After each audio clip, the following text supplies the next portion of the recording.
Hai, terima kasih sudah klik video ini. Saya akan bahas dari game kedua ajang Piala Dunia Catur yang sudah masuk babak ke-16 besar atau di babak kelima.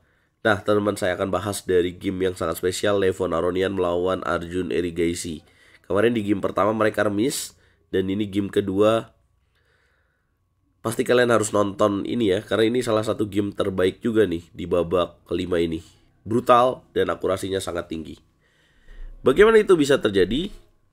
Like dulu yuk, di-share dulu dan di-subscribe. Dan jangan lupa jadi langganan di YouTube RL Chess untuk dapetin konten eksklusif. Dan jangan lupa gabung RL Chess Academy. Levon Aronian, pecatur Amerika Serikat, memulai dengan E4, dijawab dengan E5, kuda F3, kemudian kuda ke petak C6, Bishop C4, hitam Bishop C5. Ini namanya Italian game, teman-teman, atau Giocho Piano game. Putih C3, hitam kuda F6, putih D3. Selain D3, sebenarnya ada juga variasi D4 ya. Nah, kalau D3 ini lebih ke versi softnya dari Italian game, lebih kalem, lebih santai, atur strategi dulu, baru nanti kalau udah siap baru ngegas. Nah, tapi kalau variasi D4 ini lebih terbuka, lebih taktikal. Jadi silakan kalian menyesuaikan ya. Saya merekomendasikan kalau kalian suka taktikal, mainnya D4. Kalau kalian suka yang strategi pelan-pelan, mainnya D3. Kenapa di level top Grandmaster lebih banyak yang main variasi D3? Ya karena kalau variasi D4 taktikal sama-sama kuat, lebih cenderung remis ya. Kalau mereka tahu line utamanya gitu. Tapi kalau D3 ini lebih sabar, tergantung strategi dari mereka masing-masing. D3 kemudian A5 mencegah B4 profilaktik. Kemudian rokade pendek, hitam D6 mau keluarin bishop ke petak G4. Putih nggak peduli, benteng E1 dimainin dan hitam rokade dulu. Kemudian putih kuda B ke petak D2, tetap hitam nggak mau gajah ke petak G4 ya. Kenapa? Karena cuma sekali ancaman aja. Biasanya hitam lebih senang naruh gajah di petak E6. Kenapa? Karena lebih bagus ngilangin bishop terang dari, lebih bagus ngilangin peluncur putih gitu. Kenapa? Karena kekuatan dari putih dalam teori ini adalah ini nih, gajah ini. Kalau dia ke sini gajah ke petak G4, ini saya share edukasi sedikit ya. Putih akan menjawab dengan kuda F1.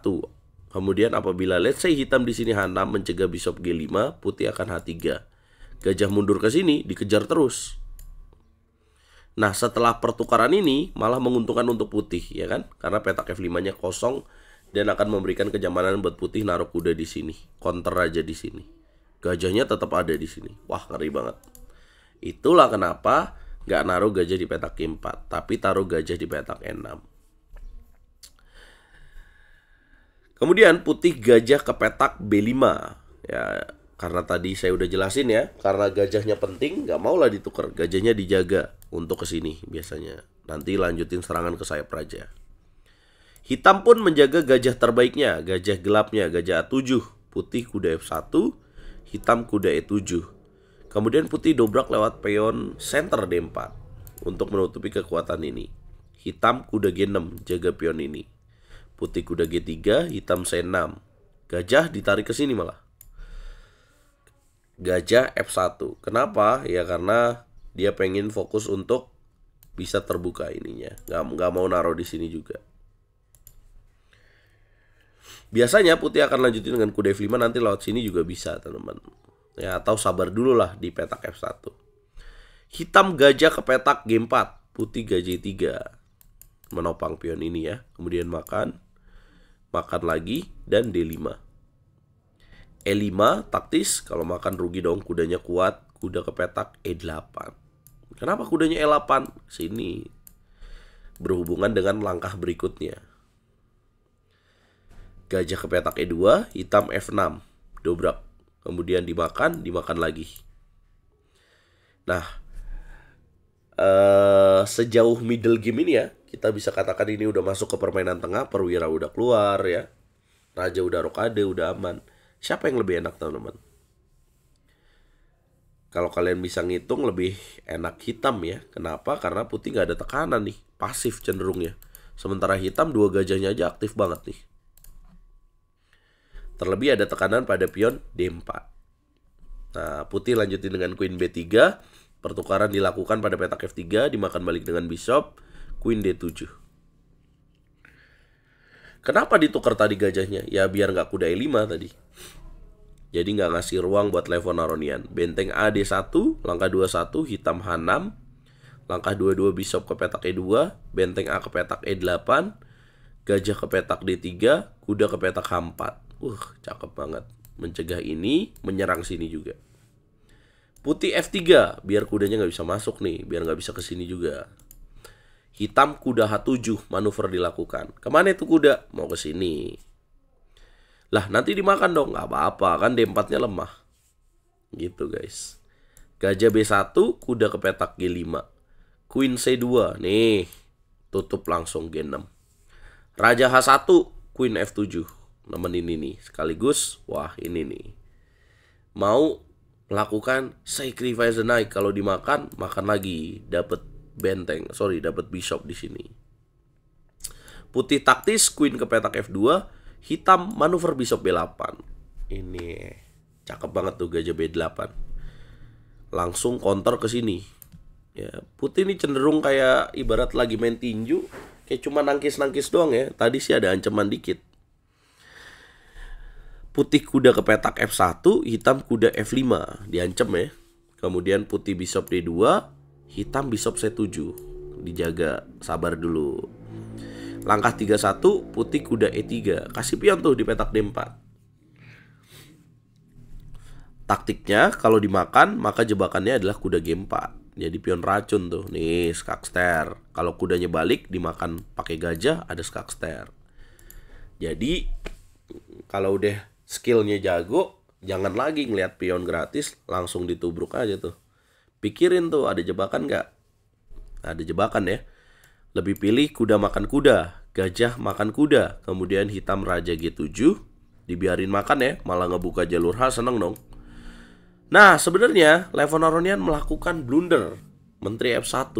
Harusnya di sini lebih bagus benteng E2, prepare begini. Menteri F1.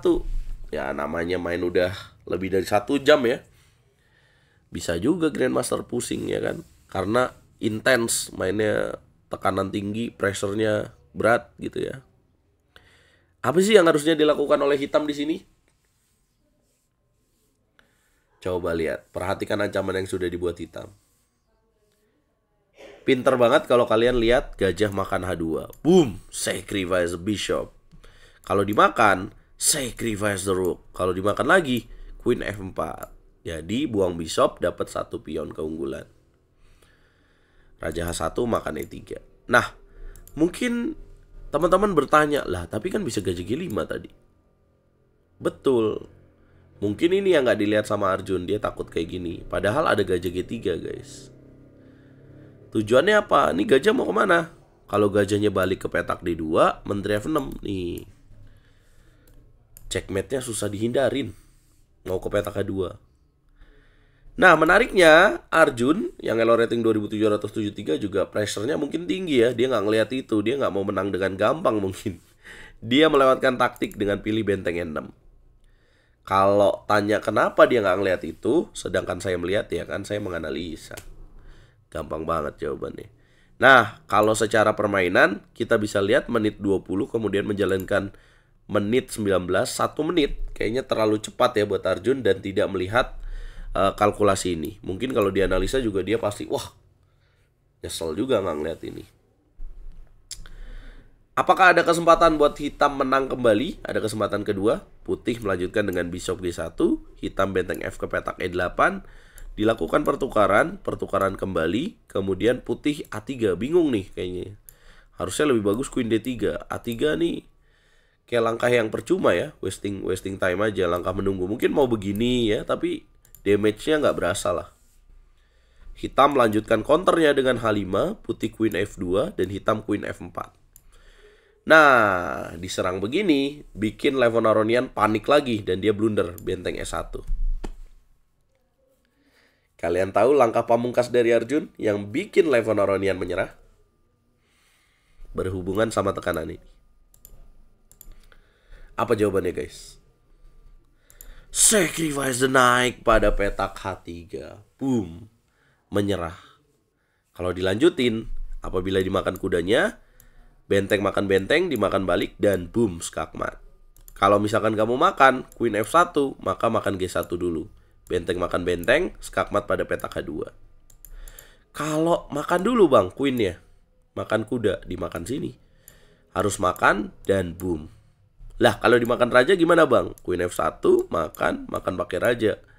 Queen H2, raja ke petak F2, boom, skakmat. Gajah G3. Arjun menang dengan akurasi 93,9%. Putih 88,2%. Arjun lolos ke babak berikutnya. Tahu nggak kalian, kalau saya pernah remis lawan Arjun Erigaisi di format catur title Tuesday. Jadi kebanggaan juga pernah remis lawan peringkat 6 dunia. Gila nggak tuh? Wah, ini sih Arjun bisa jadi juaranya nih. Prediksi kalian gimana guys? Coba kasih komentar. Jangan lupa like, share, komen, dan subscribe.